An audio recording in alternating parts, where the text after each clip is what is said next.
Hello बच्चों। तो I hope आप लोग सब इलेक्ट्रोस्टैट्स में एंजॉय कर रहे होंगे जितने भी आपने लेक्चर देखे होंगे। और आज जो है हम कुछ टॉपिक लेंगे जैसे कि टॉर्क आज हम कैलकुलेट करेंगे, पोटेंशियल एनर्जी कैलकुलेट करेंगे और इसके बाद फिर हम समझेंगे कि इलेक्ट्रिक फ्लक्स क्या होता है एंड देन गॉस लॉ की तरफ मूव करेंगे। और आफ्टर गॉस लॉ हम कुछ एप्लीकेशन लेंगे गॉस लॉ की और इस चैप्टर को क्लोज करेंगे, जिससे आपका electric charge and field chapter complete हो जाएगा और इलेक्ट्रोस्टैटिक्स के सेकंड पोर्शन जो कि इलेक्ट्रिक पोटेंशियल है हम वहाँ पे मूव ऑन करेंगे और कुछ अच्छे क्वेश्चंस भी लेंगे। साथ ही साथ मैं कुछ एडवांस की इलस्ट्रेशंस भी डालूंगा।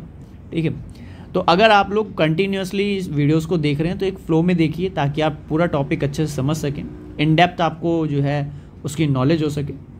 चलिए तो स्टार्ट करते हैं, ज़्यादा टाइम वेस्ट नहीं करेंगे।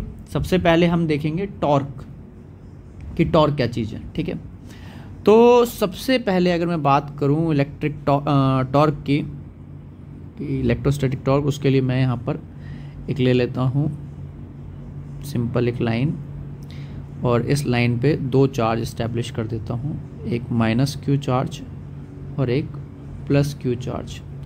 ये दो चार्जेस मैंने यहाँ पे इस्टेब्लिश कर दिए। अब मैं जो है इसको लेके जा रहा हूँ एक्सटर्नल इलेक्ट्रिक फील्ड में। ठीक है, एक्सटर्नल इलेक्ट्रिक फील्ड में। तो आराम से समझिए आप इसको किस तरीके से वर्क करता है। एक सेकंड, आई थिंक मैंने जो है लाइन का सिलेक्शन, हाँ अभी ठीक है।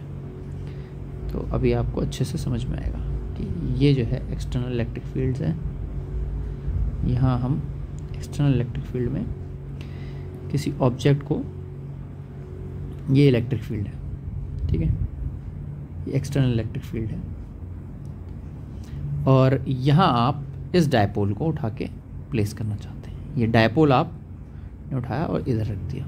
ठीक है, सपोज दैट कि आपने ऐसे एक डायपोल प्लेस कर दिया इस एक्सटर्नल इलेक्ट्रिक फील्ड में। ये कैसे आप रखोगे, ये चीज़ आप समझिए कि ये जो आपने डायपोल की अलाइनमेंट करी है ना, ये अभी जो है इस डायरेक्शन में डायपोल का जो डायपोल मूवमेंट है वो किस डायरेक्शन में, आप वो समझिए। ये ऐसे है, ये सब टॉपिक आपको कवर कराया जा चुका है। ठीक है, कि नेगेटिव से पॉजिटिव डायरेक्शन की तरफ डायपोल का डायरेक्शन होता है। अब नेगेटिव से पॉजिटिव डायपोल का डायरेक्शन हो गया, ये इलेक्ट्रिक फील्ड का डायरेक्शन हो गया। यहाँ पर एक चार्ज रखा हुआ है। अब आप चाहते हो कि भाई इस पर टॉर्क कितना लग रहा है, हम वो कैलकुलेट करना चाहते हैं। ठीक है, तो आपको टॉर्क का डायरेक्शन, डायपोल का डायरेक्शन पता है। यहाँ पे लिख लेते हैं हम अपने टॉपिक का नाम, that is torque on dipole due to external electric field.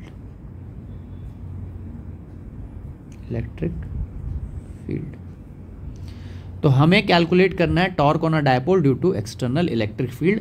External electric field किसको बोल रहे हैं, ये जो इलेक्ट्रिक फील्ड आ रही है ना, इसको हम एक्सटर्नल इलेक्ट्रिक फील्ड बोल रहे हैं और ये डायपोल है। अब ये जो डायपोल आपका है, ठीक है, आप अगर इस डायपोल को अगर हम देखें तो इस पर जो फोर्स लग रहा है, ठीक है, इस फोर्स को हम कैलकुलेट यहाँ पे देखते हैं। ये देखिए, ये पॉजिटिव चार्ज है यहाँ पे, तो इस पॉजिटिव चार्ज पे इस इलेक्ट्रिक फील्ड के चलते इस डायरेक्शन में फोर्स लगेगा क्यू ही, है ना। और नेगेटिव चार्ज, ये जो इलेक्ट्रिक फील्ड है ये इधर से आ रही है, इसका मतलब ये पॉजिटिव चार्ज से आ रही है, तो ये इधर इसको अट्रैक्ट करेगी। ठीक है, अब तक के लेक्चर में आप ये चीज़ समझ चुके हैं कि पॉजिटिव चार्ज इलेक्ट्रिक फील्ड जो है पॉजिटिव चार्ज को रिपेल करती है और ये जो इलेक्ट्रिक फील्ड की डायरेक्शन है इसके अकॉर्डिंग नेगेटिव चार्ज की अट्रैक्शन हम इस तरफ दिखाएंगे। इसके ऊपर भी जो फोर्स लगेगा दैट इज़ क्यू ई। दोनों फोर्स का जो मैग्नीट्यूड है वो सेम होगा, डायरेक्शन अपोजिट होगी। ऐसे फोर्स को हम जो है, अगर हम कहें कि इसके ऊपर नेट फोर्स कितना लग रहा है, तो नेट फोर्स ऐसी कंडीशन में 0 लग रहा है। अभी इस समय जो है नेट फोर्स इसके ऊपर 0 है, कोई फोर्स नहीं लग रहा है इसको, क्योंकि जितना इधर से पॉजिटिव फोर्स लग रहा है उतना ही इधर से नेगेटिव फोर्स लग रहा है। तो आपको जो है नेट फोर्स जो है आपको 0 मिल रहा है।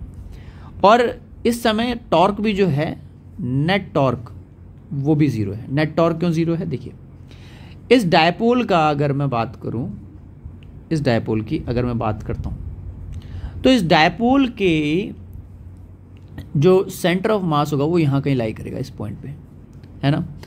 तो ये जो डायपोल है इसका सेंटर ऑफ मास यहाँ पे लाई कर रहा है, आप सेंटर ऑफ मास के अलोंग ही फोर्स लगा रहे हैं, तो ये टॉर्क जनरेट नहीं करेगा कभी। हमेशा ध्यान रखना कि जो टॉर्क होता है ना वो जब भी प्रोड्यूस हो सकता है जब भी आपने जो फोर्स लगाया है, मान लीजिए आपने ऐसे जो है एक ऑब्जेक्ट रखा, यहाँ पे ले लेते हैं एक ऑब्जेक्ट, मान लीजिए एक ऑब्जेक्ट ऐसे रखा आपने, इसका सेंटर ऑफ मास यहाँ है, तो आप अगर ऐसे फोर्स लगा रहे हैं या ऐसे फोर्स लगा रहे हैं या ऐसे फोर्स लगा रहे हैं, तीनों ही कंडीशन में ये रोटेशन मोशन में नहीं जा सकता क्योंकि इसका सेंटर ऑफ मास यहाँ पर है।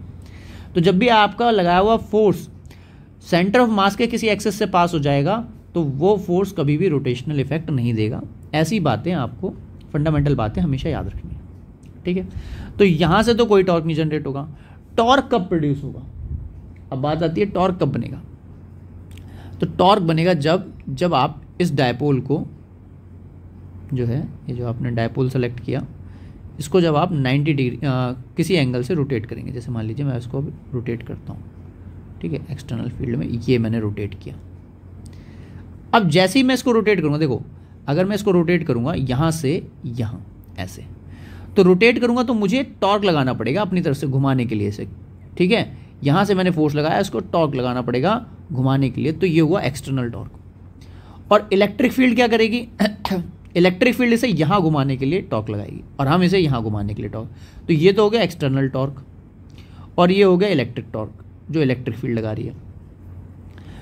तो इलेक्ट्रिक फील्ड कितना टॉर्क लगा रही है अगर आपको कैलकुलेट करना है तो इलेक्ट्रिक फील्ड उतना ही टॉर्क लगाएगी जितना हम एक्सटर्नल टॉर्क यहाँ से लगाएंगे, ठीक है, अपोजिट डायरेक्शन में। अच्छा, डायपोल की डायरेक्शन है हमारी ये वाली, ये डायपोल की डायरेक्शन हो गई P, और हमारी इलेक्ट्रिक फील्ड की डायरेक्शन इधर है। तो इस चार्ज पे जो फोर्स लगेगा वो इस डायरेक्शन में लगेगा QE इस मूवमेंट पे, और इधर जो फोर्स लगेगा इधर -QE इस मूवमेंट पे। ये इलेक्ट्रिक फील्ड से जो डायपोल है हम मान लेते हैं थीटा एंगल पे। डायपोल जो हमारे को गिवन है कि भाई ये डायपोल है, तो ये हम मान ले रहे हैं कि थीटा एंगल पे है इलेक्ट्रिक फील्ड से, ठीक है। इलेक्ट्रिक फील्ड की डायरेक्शन ये है और डायपोल का डायरेक्शन ये है और इन दोनों के बीच में थीटा एंगल है, ठीक है। आई होप आपको ये बातें समझ में आ रही होंगी, अच्छे से क्लियर हो रहा होगा। चीज़ों को बहुत आराम से समझिए, कोई जल्दी नहीं है। आप एक बार ही समझ गए तो आपका ये जो टाइम है ना वो बहुत यूटिलाइज हो जाएगा। आप बार बार एक टॉपिक को समझें और भूल जाएं, उससे अच्छा है कि आप एक बार तसल्ली से समझ लें कि हो क्या रहा है टॉपिक के अंदर। देन आपको इजीली वो चीज़ें, मेरी बातें जो है आप आसानी से रिकॉल कर पाएंगे। अब बात करते हैं यहाँ पर कि जो टॉर्क लग रहा है वो कितना लग रहा है। तो देखो, अगर मैं इसके अबाउट, इस पॉइंट के अबाउट, ठीक है, कौन सा पॉइंट है, ये वाला पॉइंट, इस पॉइंट के अबाउट टॉर्क निकालना चाहता हूँ, तो इसकी लेंथ कितनी थी यहाँ से L, और यहाँ से कितनी है L। तो नेट टॉर्क कितना लगेगा इस पॉइंट के अबाउट। जब इधर फोर्स लगेगा तो ये इधर रोटेट करना चाहेगा, और जब इधर फोर्स लगेगा तो ये इधर रोटेट करना, मतलब दोनों का ही सेंस ऑफ रोटेशन एक ही डायरेक्शन में, दोनों टॉर्क का। मतलब यहाँ से लगने वाला τ1, यहाँ से लगने वाला τ2 इक्वल होंगे आपस में। मतलब अगर मैं नेट टॉर्क निकालना चाहता हूँ सेकंड कंडीशन में, तो नेट टॉर्क होगा τ1 प्लस τ2। क्यों? क्योंकि दोनों का ही वेक्टर डायरेक्शन सेम है। इसको आप ऐसे देखेंगे, देखो ये मेरा हाथ है, आई होप आपको क्लियर हो रहा हो, ये मेरा हाथ है। आप अब इधर देखिए विजुअल्स की तरफ। अब आपको क्या करना है कि टॉर्क का जब सेंस है तो टॉर्क ऐसे घूम रहा है, ठीक है। आप जो है मेरा हाथ देखिए कि किस तरीके से, इस तरीके से मैं अपने हाथ को नीचे, तो ये जो ऐसे घूमने की टेंडेंसी है तो नीचे की तरफ टॉर्क लग रहा है, और दूसरा वाला जब इधर लेके जा रहा है तो उसका भी सेंस नीचे की तरफ ही डेवलप हो रहा है, ठीक है। मतलब ये अगर इधर घुमाना चाह रहा है तो ये भी इधर ही घुमाना चाह रहा है, तो इसका मतलब दोनों टॉर्क का डायरेक्शन सेम है। वही बात समझ में आई? तो नेट टॉर्क कितना बनेगा? तो पहले वाला टॉर्क τ1 इज इक्वल टू, यहाँ की लेंथ कितनी है, परपेंडिकुलर लेंथ, इस पॉइंट से। देखिए कभी भी टॉर्क कैलकुलेट किया जाता है ना, तो हमेशा देखा जाता है कि परपेंडिकुलर डिस्टेंस कितना है एक्सेस ऑफ रोटेशन से फोर्स का। ये आपका फोर्स है, इसका परपेंडिकुलर डिस्टेंस, आई होप आपको समझ में आ रहा हो। कलर चेंज कर देता हूँ, ऐसा करता हूँ ताकि आप अच्छे से समझ पाएँ। ये जो परपेंडिकुलर डिस्टेंस है इस पॉइंट से, ऐसे ही यहाँ पे फोर्स लग रहा है तो यहाँ से आप ऐसे लाइन ड्रॉ करेंगे और यहाँ से इसका ये परपेंडिकुलर डिस्टेंस, तो यहाँ से ये वाला परपेंडिकुलर डिस्टेंस और यहाँ से ये वाला परपेंडिकुलर डिस्टेंस। तो अगर ये L है, ठीक है, और ये मैंने थीटा लेट किया है तो ये भी थीटा हो जाएगा। बात समझ में आ रही है आपको, है ना? यहाँ तक चीज़ें समझ में आ रही है। अभी इसको थोड़ा सा क्लीन कर देते हैं ताकि आप और अच्छे से चीज़ों को समझ पाएँ। Delete delete and delete. ठीक है, तो आई होप आप चीज़ों को और अच्छे से क्लियरली समझ पाएंगे। तो ये जो डिस्टेंस है यहाँ से, अगर ये एंगल थीटा है और ये जो डिस्टेंस है यहाँ से अगर ये एंगल थीटा है तो ये हो जाएगा एल का साइन थीटा और ये हो जाएगा एल का साइन थीटा यहाँ पर भी। ठीक, और फोर्स कितना है? तो फोर्स है क्यू ई, और यहाँ पे फोर्स कितना है परपेंडिकुलर डिस्टेंस से? क्यू ई, इस पॉइंट से जो परपेंडिकुलर डिस्टेंस आपको मिल रहा है। ठीक है, तो फोर्स जो है डिस्टेंस से इस पॉइंट से जो परपेंडिकुलर डिस्टेंस रखता है उसको कैलकुलेट किया जाता है।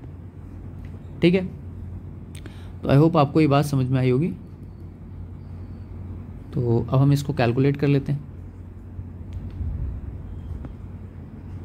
तो टॉर्क 1 कितना है? टॉर्क 1 है फोर्स इनटू में perpendicular distance, force which is Q E, और परपेंडिकुलर डिस्टेंस कितना है इसका? तो वो इक्वल है एल साइन थीटा के। ये तो टाउ 1 का वैल्यू हो गया, और टाउ 2 का भी वैल्यू सेम है। आप अगर यहाँ देखें तो ये फोर्स हो गया और ये परपेंडिकुलर डिस्टेंस हो गया, तो दोनों का वैल्यू सेम है, दोनों का सेंस भी सेम है। तो इसका मतलब कितना हो जाएगा? 2 इंटू में Q E L sine theta. तो आपको कितनी वैल्यू मिल जाएगी? आपको ये मिल गया 2QL ई साइन थीटा। 2QL को आप लिख सकते हैं पी ई साइन थीटा। तो ये आ गया आपका नेट टॉर्क। अब अगर आप देखें तो पी भी वेक्टर क्वांटिटी और ई भी वेक्टर क्वांटिटी और साइन थीटा आ रहा है, तो आप इसको बोल सकते हैं torque is equals to net torque is equals to p cross E. तो ये आपका रिजल्ट हुआ पी क्रॉस ई। ठीक है, यहाँ से आप जो है स्क्रीनशॉट ले सकते हैं इसका। आई होप आपको जो है टॉर्क निकालने में कोई डिफ़िकल्टी नहीं हुई होगी। ठीक है, एक बार छोटा सा 1 मिनट का जो है रिकैप करवा देता हूँ। सबसे पहले हमने इसको जो है पोजीशन रखा ऐसा कुछ इस तरीके का, इसके अलोंग। ठीक है, यहाँ पर हम ले लेते हैं। सबसे पहले हमने इसको इधर ऐसे रखा, फिर हमने इसको रोटेट कराया थीटा एंगल पे, और रोटेट कराने के बाद जो हमने टॉर्क लगाया था उतना ही इलेक्ट्रिक टॉर्क लग रहा था, तो हमने इलेक्ट्रिक टॉर्क कैलकुलेट कर लिया कि भाई इलेक्ट्रिक टॉर्क कितना लग रहा है। बात समझ में आई आप लोगों को? चलिए, तो आपने जो एक्सटर्नल टॉर्क लगाया उसकी वैल्यू आपने यहाँ से ऑब्टेन कर ली। ये बहुत इंपॉर्टेंट फार्मूला है। अब हम बात करेंगे कि अगर आपने इसको रोटेट कराया है, आपने इसको घुमाया जान लगा के, ठीक है, यहाँ से इस तरफ आप ले गए इसको घुमा के, तो आपने कोई वर्क किया होगा ना यहाँ पे, समझ रहे हो भाई? अगर आप इसको डायपोल को रोटेट करा रहे हो, ठीक, ऐसे, ये आपने डायपोल रोटेट करा इस डायरेक्शन में, तो आपने इस दौरान कुछ वर्क किया ना, कोई वर्क डन हुआ ना यहाँ पे, तो वो वर्क डन कितना है, वो वर्क डन मुझे कैलकुलेट करना है कि वर्क डन कितना है। ठीक, तो वो कैसे पता चलेगा? Calculate the work done. तो हम पोटेंशियल एनर्जी कैलकुलेट कर रहे हैं, potential energy stored in a dipole. ठीक है, potential energy stored in a dipole का क्या मतलब है कि भाई आपने जो काम किया जब आप डायपोल को खींच के ले गए, जैसे बिल्कुल इस तरीके से समझिए कि आपने एक स्प्रिंग को खींचा, अभी खींचा तो आपने काम किया, अब स्प्रिंग के अंदर एक एनर्जी स्टोर हो गई क्योंकि आपके द्वारा किया हुआ काम कहाँ चला गया? एनर्जी की फॉर्म में स्टोर हो जाएगा ना, because energy is neither be created nor be destroyed. तो आपने जो काम किया वो कहाँ गया?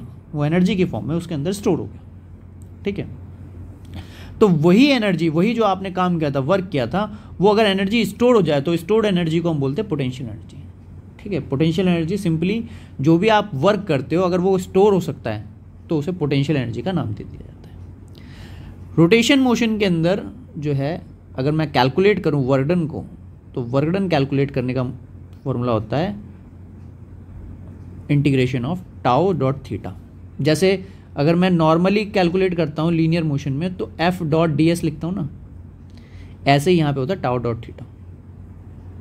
ठीक है, कितनी एंगुलर डिस्प्लेसमेंट हुई और कितना आपको टॉर्क लगाना पड़ा। तो कितना आपने टॉर्क लगाया, तो आपने टॉर्क लगाया P E sine theta D, और आप लेके गए उसे θ1 से लेके θ2। हम यहाँ पे एक जनरल एंगल मान रहे हैं, हम ऐसा मान रहे हैं, देखो ऐसी सिचुएशन हम मान के चल रहे हैं कि पहले वो किसी θ1 एंगल पे था और आपने उसे रोटेट करा के किसी θ2 एंगल पे पहुँचा दिया, ठीक है, एक्स एक्सिस से, मतलब एक्स एक्सिस नहीं, आप ये कह सकते हो कि इलेक्ट्रिक फील्ड से जो आप एंगल ले रहे हो, ठीक है, इलेक्ट्रिक फील्ड को आपने हॉरिजॉन्टल माना ना इस कंडीशन में, तो इलेक्ट्रिक फील्ड से, ठीक। तो आपने यहाँ एंगल लिया θ1 और यहाँ एंगल लिया θ2। अब θ1 से θ2 ले जा रहे हैं, अब आप इंटीग्रेट कर दीजिए, तो ये हो गया पी ई साइन थीटा का इंटीग्रेशन। तो साइन थीटा का इंटीग्रेशन क्या होगा, माइनस कॉस थीटा, और ये हो गया θ2 से θ1। तो माइनस साइन बाहर निकाल लेंगे, minus p E cos θ2 minus cos θ1। तो ये आपका जो है लास्ट वर्क डन निकल के आया, और यही वर्क डन किसकी फॉर्म में स्टोर हो जाएगा, पोटेंशियल एनर्जी की फॉर्म में स्टोर हो जाएगा।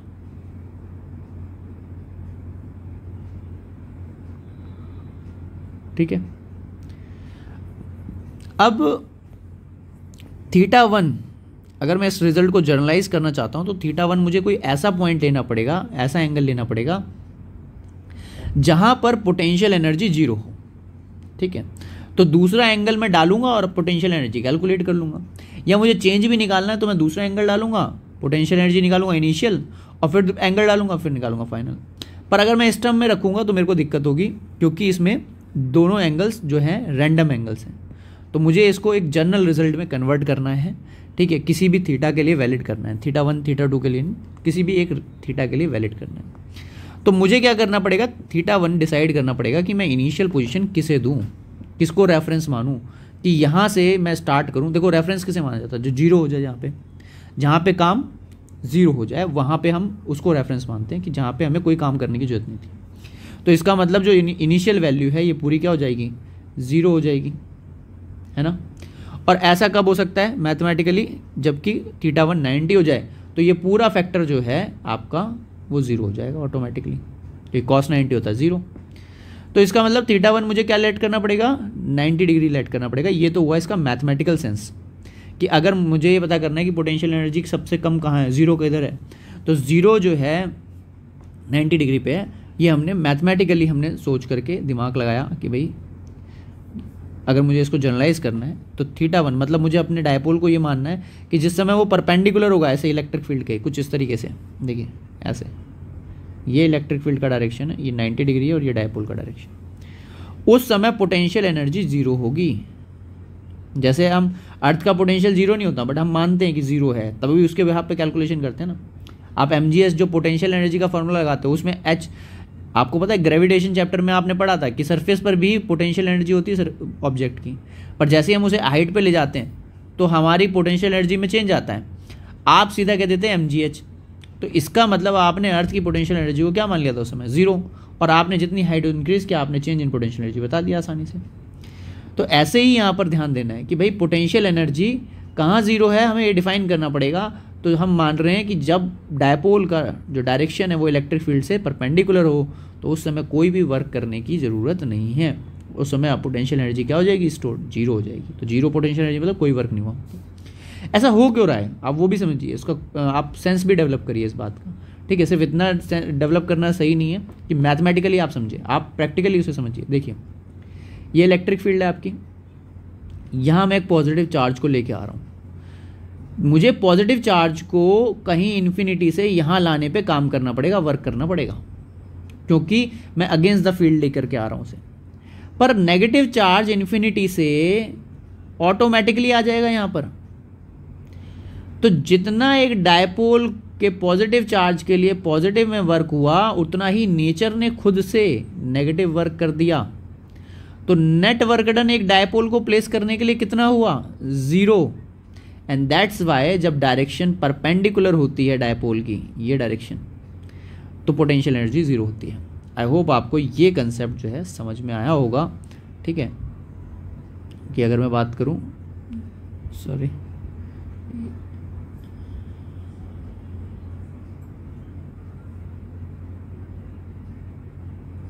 ठीक है। तो आई होप आपको ये सारी बातें क्लियर हुई होंगी, नेगेटिव पॉजिटिव डायपोल वाली, ठीक है। अब चलिए स्टार्ट करते हैं अपना डेरिवेशन, तो आगे कंटिन्यू करते हैं। थीटा 2 का वैल्यू हम कोई भी रैंडमली एक थीटा ले लेंगे, that is potential energy P cos theta minus PE cos 0, क्योंकि 90 डिग्री हो गया, ठीक है। तो answer is minus PE cos theta. तो आप डायरेक्टली अब कह सकते हैं कि U is equals to minus, क्योंकि दोनों वेक्टर क्वांटिटी और दोनों के बीच में डॉट प्रोडक्ट है, तो P dot E is the net potential energy, ठीक है। तो आप यहाँ से इस चीज़ों को नोट कर सकते हैं, स्क्रीनशॉट ले सकते हैं कि पोटेंशियल एनर्जी स्टोर्ड कितनी होती है। अब आपको आसानी से क्लियर हो गया होगा। तो ये था potential energy stored in a dipole, और उससे पहले आपने देखा टॉर्क ऑन अ डायपोल। अब बात करते हैं कुछ क्वेश्चंस की, थोड़े बहुत क्वेश्चंस देख लेते हैं, टॉपिक जो अभी हमने समझा है, ठीक। तो एक और चीज़ इसको समझ, आपने जो समझा, एक और चीज़ यहाँ पे समझ लीजिए। कई बार क्वेश्चन जो है जो डिज़ाइन किया जाता है वो कुछ टेक्निकल टर्म्स का यूज़ करके किया जाता है। जैसे कि मान लीजिए आपसे बोला है कि सबसे स्टेबल कंडीशन में है डायपोल, इस समय स्टेबल इक्विलिब्रियम में है, और आपको रोटेट करा के अनस्टेबल इक्विलिब्रियम में ले जाना है उसे, ठीक है। बहुत बार क्वेश्चन आया हुआ है कि स्टेबल इक्विलिब्रियम से अनस्टेबल इक्विलिब्रियम में आपको उसको ले जाना है। इसका क्या मतलब है? देखो, स्टेबल इक्विलिब्रियम का क्या मतलब है? स्टेबल इक्विलिब्रियम का मतलब है कि जो, यहाँ पे समझाता हूँ आपको, यहाँ ज़्यादा अच्छा समझ आएगा, ठीक है। मान लीजिए ये इलेक्ट्रिक फील्ड है, एक सेकेंड यार, सीधे लाइन बनाने के लिए तो इसको नीचे रखना पड़ेगा। फिर मान लीजिए ये आपकी डायरेक्शन ऑफ इलेक्ट्रिक फील्ड है, ठीक है, और ये आपने जो है इसमें एक डायपोल रख दिया ऐसा, शुरुआत में ऐसे रख देते हैं, इसके अलावा ऐसा डायपोल रख दिया आपने एक, ठीक है, और डायपोल का डायरेक्शन भी ये डायरेक्शन है। अभी डायपोल का और इलेक्ट्रिक फील्ड का एक ही डायरेक्शन है। ऐसी कंडीशन में इलेक्ट्रिक फील्ड इधर चार्ज लगाए, इधर फोर्स लगाएगी QE और इधर फोर्स लगाएगी माइनस QE, मतलब कि डायरेक्शन अपोजिट हो जाएगी, ठीक है। नेट फोर्स कितना लग रहा है? 0। अब मान लीजिए आप इस डायपोल को रोटेट करा देते हैं ऐसे, ठीक है, आपने खींच के इधर कर दिया इसको, थीटा रोटेशन कर दी इसकी, तो जैसे ही छोड़ेंगे वापस कैसे आना चाहेगा? ऐसे ही आ जाएगा जैसे ये अभी था इनिशियली, तुरंत यहाँ पे आ जाएगा, है ना, क्योंकि आपने किया वो वापस, जितना आपने किया काम वापस लूज करके यहीं पर आ जाएगा। ऐसे इक्विलिब्रियम को बोलते हैं स्टेबल इक्विलिब्रियम। स्टेबल इक्विलिब्रियम का मतलब ये नहीं होता कि नेट फोर्स 0 हो, बल्कि ये होता है कि नेट फोर्स 0 हो और जो ऑब्जेक्ट है वो अपनी इनिशियल पोजीशन को रीगेन कर ले।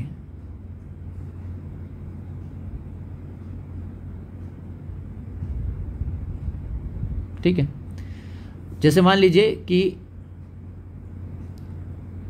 ये एक जो है स्प्रिंग सिस्टम है, आपने यहाँ से खींचा, ठीक है, तो जब आप खींचना शुरू करोगे तो ये स्प्रिंग थोड़ी सी स्ट्रेच हो जाएगी, ठीक है, ये स्प्रिंग स्ट्रेच होगी, पर जैसे ही आप वापस छोड़ोगे तो ये स्प्रिंग अपनी मीन पोजीशन पे आ जाएगी। तो जिस समय मीन पोजीशन पे थी उस समय स्टेबल था कंडीशन, ठीक है। तो अगर कोई ऑब्जेक्ट अपनी ओरिजिनल पोजीशन को रीस्टोर कर लेता है तो ऐसे कंडीशन में आप ये कह सकते हो कि जो इक्विलिब्रियम है वो स्टेबल इक्विलिब्रियम है, ठीक है। ऐसी टेक्निकल बातें आपको समझनी पड़ेंगी थोड़ी सी, ठीक, क्योंकि न्यूमेरिकल आप ऐसा नहीं है कि डायरेक्टली सॉल्व कर लेते हैं, न्यूमेरिकल के अंदर ये सब बातें लिखी होती हैं, ठीक है, कि स्टेबल से अनस्टेबल जा रहा है, आपको समझ में नहीं आएगा एंगल कितना है, तो इस केस में एंगल कितना होगा? स्टेबल इक्विलिब्रियम के केस में 0 डिग्री एंगल होगा। अनस्टेबल इक्विलिब्रियम में चलते हैं, देखते हैं इसमें क्या होगा। तो अनस्टेबल इक्विलिब्रियम में क्या होता है वो समझिए। मान लीजिए ये आपकी इलेक्ट्रिक फील्ड की डायरेक्शन हो गई और जो है आपका डायपोल जो है वो कुछ आपने ऐसे कर दिया कि वापस से एक लाइन ले लेते हैं हम, इधर रखा है। अब आपको लगेगा कि इसमें और उसमें क्या अंतर है? पहले इधर पॉजिटिव चार्ज था, अभी आपने 180 डिग्री पूरा रोटेट करके इधर पॉजिटिव चार्ज कर दिया, इधर नेगेटिव। मतलब आप पूरा 180 डिग्री रोटेट करके ले गए इसको। पहले सिचुएशन ऐसी थी कि यहाँ पर पॉजिटिव था, यहाँ नेगेटिव था, अभी यहाँ पर आपने 180 डिग्री की रोटेशन कर दिया। तो ऐसे कंडीशन में क्या होगा कि ये वाला जो है ये इधर फोर्स लगाएगा और ये वाला इधर फोर्स लगाएगा। अब कुछ ऐसे फोर्स लगेगा और ये कंडीशन सबसे अनस्टेबल कंडीशन है। जैसे ही आप इसे छोड़ेंगे ये पूरा जो है रोटेट करेगा,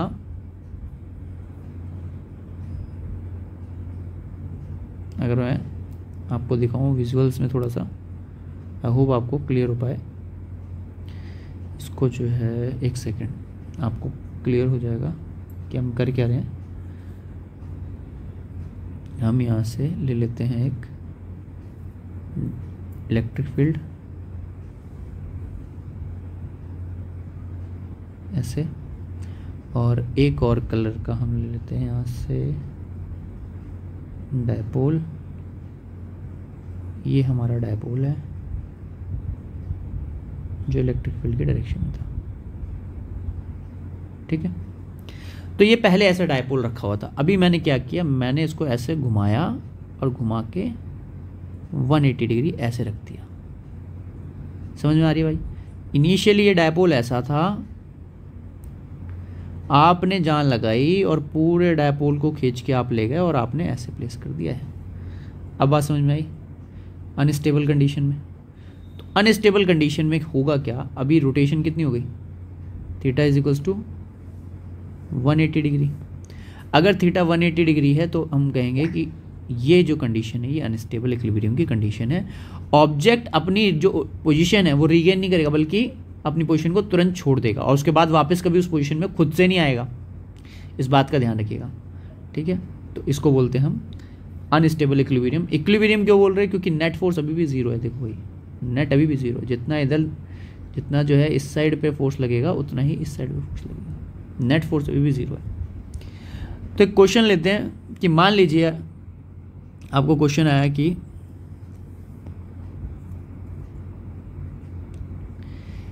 आपने एक डायपोल को रोटेट किया स्टेबल इक्विलिब्रियम से अनस्टेबल इक्विलिब्रियम पर, ठीक है। तो मतलब कि 0 डिग्री से 180 डिग्री। तो बताइए उसमें पोटेंशियल एनर्जी कितनी स्टोर हुई। तो देखो इनिशियल पोटेंशियल एनर्जी कितनी होगी, माइनस पीई कॉस थीटा था फॉर्मूला, है ना।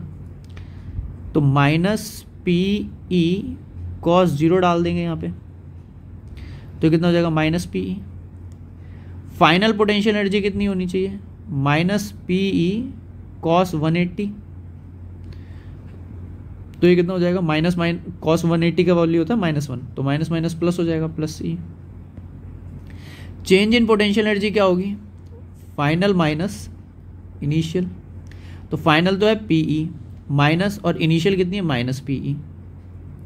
तो आंसर इज 2 नॉट 0, ठीक है। तो 2 इसका आंसर हो जाएगा। अगर 0 डिग्री से 180 डिग्री, मतलब आपको जो है पोटेंशियल एनर्जी जो देनी पड़ेगी, जो वर्क आपको करना पड़ेगा, दैट इज इक्वल टू 2 ठीक है। इसके अलावा आपको कैसे दे सकते हैं पोटेंशियल एनर्जी पे क्वेश्चन, आपको बोल दिया कि भाई डायरेक्टली कि डायपोल जो है उसकी वैल्यू है 2 कूलम मीटर और इलेक्ट्रिक फील्ड जो है वो है 20 न्यूटन पर कूलम। दोनों के बीच में जो एंगल है वो है 30 डिग्री। चलिए बताइए पोटेंशियल एनर्जी कितनी होगी। तो potential energy is equals to minus PE cos 30, तो ये हो गया -2 इंटू में 2 20 इंटू में कॉस 30 विच इज़ √3/2, तो 2 से 2 कैंसिल, -20 √3 जूल्स आंसर हो गया इसका, ठीक है। तो एक इस तरीके का क्वेश्चन बन सकता है। एक क्वेश्चन ये बन सकता है कि आपको डायपोल दे दिया, डायपोल का वैल्यू दे दिया 2i cap plus 3j cap, ऐसा कोई वैल्यू दे दिया। इलेक्ट्रिक फील्ड दे दी 3i cap 6j cap plus 2k cap. तो आप डायरेक्टली पोटेंशियल एनर्जी निकाल सकते हैं माइनस पी डॉट ई से, तो माइनस लिखेंगे, देन पी डॉट ई लिखेंगे। तो पी डॉट ई कैसे होगा, मतलब आप सीधा आई को आई से मल्टीप्लाई करिए और जे को जे से, तो आई को आई से मल्टीप्लाई करेंगे 6 आ जाएगा, प्लस जे को जे से मल्टीप्लाई करेंगे तो 18 आ जाएगा। Answer is -24 joule. क्लियर? तो ये चीज़ ध्यान रखिएगा, आपको कुछ इस तरीके से पोटेंशियल एनर्जी कैलकुलेट करने के क्वेश्चन आ सकते हैं। अब बात करते हैं टॉर्क पे कैसे क्वेश्चन आएंगे। तो टॉर्क पे क्या होगा, जैसे मान लीजिए ऊपर ही है, अगर ये वाला जो है एक ले लूँ वैल्यू, ये इलेक्ट्रिक फील्ड का एक डायपोल का वेक्टर आपको गिवन है और एक इलेक्ट्रिक फील्ड का गिवन है आई कैप प्लस जे कैप प्लस के कैप, ऐसा वेक्टर गिवन है कि इलेक्ट्रिक फील्ड ऐसे है, डायपोल की वैल्यू ऐसे है। बताइए नेट टॉर्क कितना लग रहा है। तो आपको करना क्या है, पी क्रॉस ई कर देना है। अगर आपको क्रॉस प्रोडक्ट आता है तो आप इस आंसर को कर पाएंगे आसानी से, आई कैप जे कैप के कैप। अब जो पहले है, मान लीजिए पी पहले है फॉर्मूले में, तो आप पहले पी की वैल्यू पुट करेंगे 2 3 0 और फिर आई की वैल्यू पुट करेंगे 1 1 1। अब निकालेंगे, तो जब आई निकालेंगे तो आई पे हाथ रख लेंगे, जे और के को आपस में मल्टीप्लाई कर देंगे, तो यहाँ और जो है यहाँ पे वैल्यू आ जाएगी 3 आई कैप, क्योंकि 1 से 0 मल्टीप्लाई होगा तो इसको इससे मल्टीप्लाई करना होता है, इसको इससे मल्टीप्लाई, और दोनों को आपस में माइनस माइनस।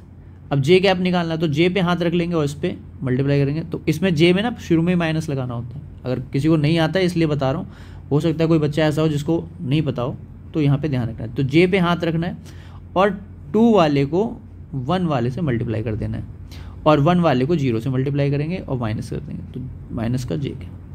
फिर के निकालेंगे तो के से इसको मल्टीप्लाई करेंगे, 0 आएगा, इसको मल्टीप्लाई करेंगे तो 2 आ जाएगा, तो 2 के कैप, दैट्स इट। तो ये आपका जो वैल्यू है, ये टॉर्क का वैल्यू आपने कैलकुलेट कर लिया।